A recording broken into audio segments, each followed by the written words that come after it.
सीधी एवं विधि की प्रत्येक न्यूज का अपडेट सबसे पहले पाने के लिए चैनल को सब्सक्राइब करें और बेल आइकॉन प्रेस करें। भारत चीन सीमा पर चीनी सैनिकों द्वारा भारतीय सैनिकों पर किए गए कायराना हमले के दौरान बिंद की माटी के बेसपूत दीपक सिंह के शहीद होने पर विधानसभा के पूर्व नेता प्रतिपक्ष अजय सिंह राहुल ने गहरा शोक व्यक्त करते हुए कहा है कि दीपक सिंह की शहादत पर बिंद की माटी गौरवान्वित है। श्री अजय सिंह ने कहा कि शहीद दीपक सिंह की शहादत बेकार नहीं जाएगी और हमारी बहादुर सेना चीन की इस कायराना हरकत का मुंहतोड़ जवाब देगी। उन्होंने चीन के हमले में भारतीय सेना के एक कर्नल सहित 20 अन्य सैनिकों की शहादत को देश के लिए बड़ी कुर्बानी बताते हुए कहा है कि इस घटना से हर भारतवासी आहत और गुस्से में है। श्री अजय सिंह ने रीवा जिले के फरीदा ग्राम निवासी शहीद दीपक सिंह के परिजनों के प्रति गहरी संवेदना प्रकट करते हुए कहा कि दुख की इस घड़ी में पूरा देश उनके साथ है।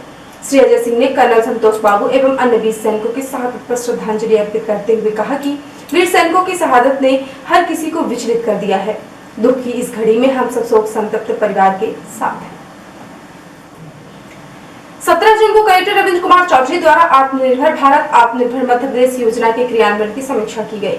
कलेक्टर श्री चौधरी ने कहा कि कोरोना वायरस महामारी के कारण देश में लॉकडाउन होने के कारण बड़ी संख्या में प्रवासी श्रमिक जिले में वापस आए हैं। इन प्रवासी श्रमिकों को उनकी कुशलताओं के आधार पर रोजगार के अवसर उपलब्ध कराना शासन की प्राथमिकता है। रोजगार सेतु पोर्टल के माध्यम से जिले के प्रवासी श्रमिकों की जानकारी दर्ज की गई है, जिसमें प्रवासी श्रमिकों की कुशलता के विषय में भी जानकारी दर्ज की गई है। कलेक्टर श्री चौधरी ने जिले में अधिक से अधिक गतिविधियों को प्रारंभ कर श्रमिकों को नियोजित करने के निर्देश दिए हैं।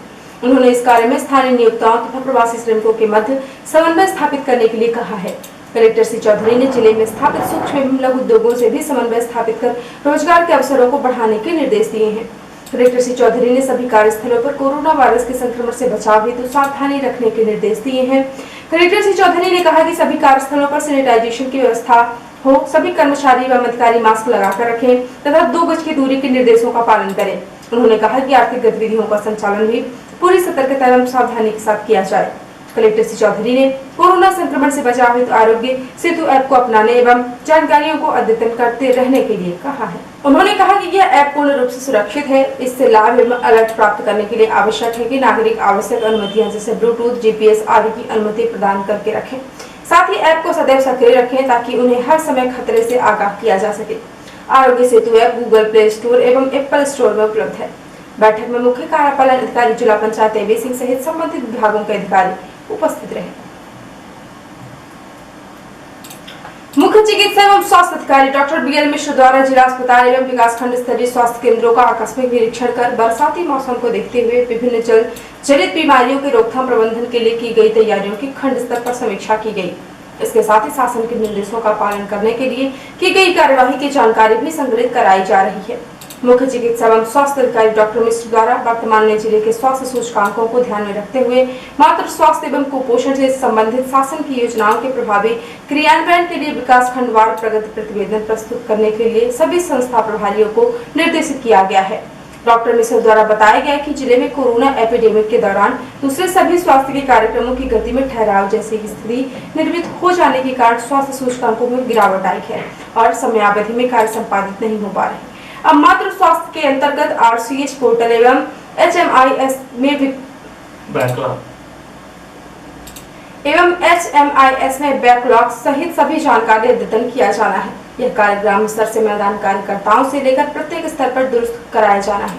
इसके अतिरिक्त मातृ मृत्यु समीक्षा, मां और नवजात की समस्त जानकारियों की पोर्टल एंट्री, नियमित टीकाकरण की सेवा एवं 2 बच्चों के बीच में 3 वर्ष का अंतराल के लिए अस्थायी साधन का उपयोग, उसके उपरांत स्थायी पुरुष एवं महिला नसबंदी की सेवा के लिए लक्ष्य दंपतियों की सर्वे कार्य योजना तैयार कराई जा रही है। यह सभी कार्य वित्तीय वर्ष के प्रारंभ होते ही माह अप्रैल में किया जाता है, लेकिन कोरोना संक्रमण रोकथाम के चलते नहीं हो पाया था। अभी भी कोरोना का संकट उसी प्रकार से बना है। उसके साथ साथ सभी योजनाओं एवं कार्यक्रमों को पूर्वानुसार नियमित किए जाने का प्रयास किया जा रहा है। जिले में कुपोषण की समस्या के समाधान के लिए शासन द्वारा कुपोषण पुनर्वास केंद्र जिला एवं विकास खंड स्तर पर क्रमशः 20 एवं 10 बिस्तरे स्थापित कराए गए हैं। इसमें मैदानी कार्यकर्ताओं की भूमिका होती है।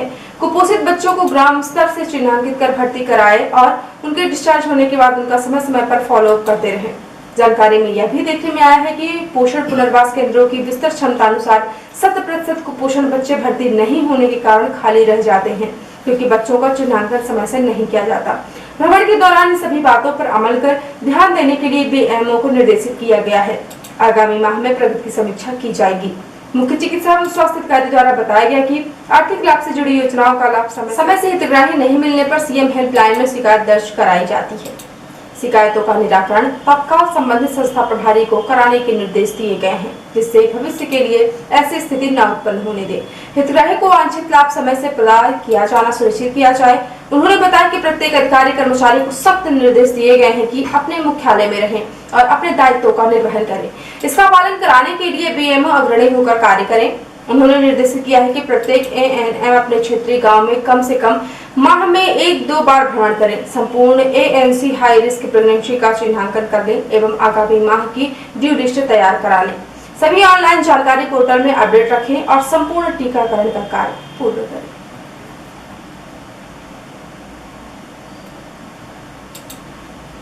जिला रजिस्ट्रार जिला एवं सत्र न्यायाधीश ने जानकारी देकर बताया है कि कोरोना वायरस संक्रमण के कारण जिला न्यायालय सीधी के श्रृंखला न्यायालय रामपुर नैपिंग में लंबित प्रकरणों की नियत तिथि में परिवर्तन किया गया है। उन्होंने बताया कि उच्च न्यायालय जबलपुर के सर्कुलर द्वारा लॉकडाउन से संबंधित जानकारी सर्कुलर की निरंतरता में लॉकडाउन की अवधि दिनांक 15/6/2020 से 19/6/2020 तक बढ़ाई गई है। उक्त निर्देशों के पालन में श्रृंखला न्यायालय रामपुर नैपिंग में दिनांक 22/6/2020 से 24/6/2020 तक की अवधि में नियत प्रकरणों को रजिस्ट्री के आगामी आदेश प्राप्त होने पर नियत किया जाएगा।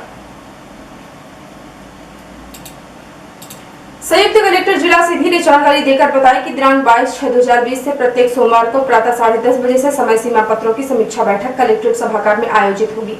उन्होंने संबंधित अधिकारियों को समय सीमा पत्रों में की गई कार्यवाही जानकारी के साथ उपस्थित होने हेतु सूचित किया है। उल्लेखनीय है कि कोरोना संक्रमण के चलते प्रत्येक सोमवार को प्रातः 10:30 बजे से आयोजित होने वाली समय सीमा की समीक्षा बैठक स्थगित कर दी गई थी। मुख्य कार्यपालन अधिकारी जनपद पंचायत सीधी ने जानकारी देकर बताया है कि जनपद पंचायत सीधी के अंतर्गत सिंचाई जलाशय मोहड़ी, जिसका औसत जल 20.200 है, तो मत्स्य पालन एवं मत्स्य खेत 10 वर्षीय पट्टे पर निर्धारित लीज राशि पर दिया जाना है, जिसके लिए स्थानीय पंजीकृत मछुआ सहकारी समितियों मछुआ समूहों से आवेदन पत्र आमंत्रित किए जाने हैं। तो आवेदन पत्र दिनांक 22/6/2020 तक सायंकाल 5 बजे तक जनपद पंचायत कार्यालय सीधी में प्रस्तुत किया जाएगा। जलाशय पट्टा लीज प्रदाय है तो निम्नानुसार नियम एवं शर्तें लागू होंगी। वंशानुगत मछुआ जाति, अनुसूचित जनजाति, अनुसूचित जाति, पिछड़ा वर्ग, सामान्य वर्ग के पंजीकृत मछुआ सरकारी समितियों के क्रमशः पट्टा आवंटन प्रक्रिया में प्राथमिकता क्रम निर्धारित किया जाएगा। आवेदन पत्र के साथ समिति का पंजीयन प्रमाण पत्र, समिति के कार्य क्षेत्र से संबंधित अभिलेख, समिति का प्रस्ताव, सदस्यों की सूची, विगत 3 वर्षों की ऑडिट नोट की छायाप्रति लगाना अनिवार्य होगा। मछुआ समूहों का 10 रुपए के स्टाम्प पेपर, नॉन जुडिशियल पर नोटरी द्वारा प्रमाणित सदस्यों की सूची एवं समूह के मुखिया से मनोनीत होने का लेख प्रस्तुत करना अनिवार्य होगा। साथ ही प्रत्येक सदस्यों का गरीबी रेखा का प्रमाण पत्र संलग्न करना अनिवार्य होगा। पूर्व में किसी समिति समूहों पर शासन की राशि बकाया नहीं होने पर संबंधी प्रमाण पत्र संलग्न किया जाना अनिवार्य होगा। वर्तमान में समिति समूहों के पास पट्टे उपलब्ध जल क्षेत्र संबंधी प्रमाण पत्र लगाना अनिवार्य होगा। मछुआ समूह जो मछली पालन के निमित्त गठित हो और मछली पालन विभाग के जिलाधिकारी के द्वारा मान्य हो के ही आवेदन पत्र मान्य होंगे। पट्टे पर अधिकतम 4 हेक्टेयर जल क्षेत्र प्रति सदस्य के मान से आवंटित किया जा सकेगा। पट्टे की अवधि की गणना प्रतिवर्ष 1 जुलाई से 30 जून तक होगी। समिति पर समापन में न हो समिति क्रियाशील है का प्रमाण पत्र उपायुक्त सहकारिता विभाग सीधी से प्राप्त कर लगाना अनिवार्य होगा। मत्स्योद्योग विभाग सीधी से भी राशि बकाया नहीं होने पर संबंधित प्रमाण पत्र प्राप्त कर समितियों का आवेदन पत्र के साथ लगाना अनिवार्य होगा। शासन द्वारा निर्धारित नियम शर्तों का उल्लंघन करने पर स्वीकृति अवधि के भीतर पट्टा आदेश निरस्त कर दिया जाएगा। आवेदनकर्ता अपना पूर्ण आवेदन पत्र समस्त अभिलेखों को स्वयं जमा करेगा। शासन द्वारा एवं जनपद पंचायत द्वारा समय समय पर जारी निर्देशों का पालन करना अनिवार्य होगा। अधिक जानकारी के लिए कार्यालय जनपद पंचायत सीधी में कार्यालयीन समय में संपर्क किया जा सकता है। और अब प्रादेशिक खबर। भारत चीन झड़प में मध्य प्रदेश के रीवा का बेटा शहीद जवान दीपक की 8 महीने पहले हुई थी शादी। पिता ने कहा बेटे ने सिर ऊंचा कर दिया। दिग्विजय उसी थाने पहुंचे जहां उनके खिलाफ केस दर्ज हुआ है। कहा मेरे खिलाफ FIR की है, शिवराज पर भी कर। राज्यसभा चुनाव 19 जून को भोपाल में डिनर के बहाने अपने विधायकों की गिनती करेगी भाजपा। और चीन से हिंसक झड़प पर दिग्विजय बोले आर्मी के अफसरों और जवानों को निहत्थे जाने के आदेश थे। प्रधानमंत्री सामने आकर जवाब दिया।